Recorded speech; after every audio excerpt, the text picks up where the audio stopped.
ஒரு ஓட்டு கூட சிந்தாமல் சிதறாமல் திமுக கூட்டணிக்கு கொத்து கொத்தாக விழும் அளவில் பணியாற்றுவோம் அப்படின்னு சொல்றாருன்னா, கொத்த கொடுத்தா தான் நான் பணியாற்றுவேன். கொத்து கொடுக்கலன்னா தம்பி விஜயை நோக்கி போக வேண்டியதான். முன்னாடி ஆப்ஷன் இல்லை. இன்னைக்கு என்ன போனேன்னா இவரே கை செலவுக்கு பார்த்துக்கணும். திரும்ப அது ஒன்று தான் யோசிக்கிறாரு.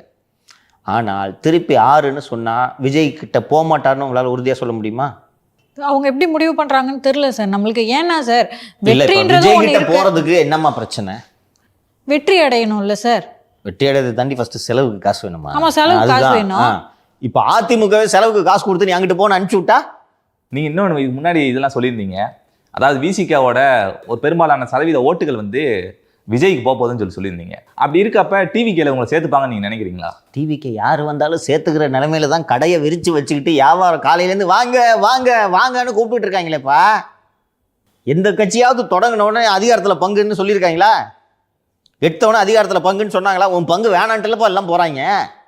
ஆனால் இப்போ திமுக அப்படி நினைக்கலாம்ல, அங்கே போனால் ஜெயிக்க முடியாது, ஸோ விசிகாக்கு வேற ஆப்ஷன் இல்லை அப்படின்னு சொல்லிட்டு நினைக்கலாம். ஆனால் நான் போனால்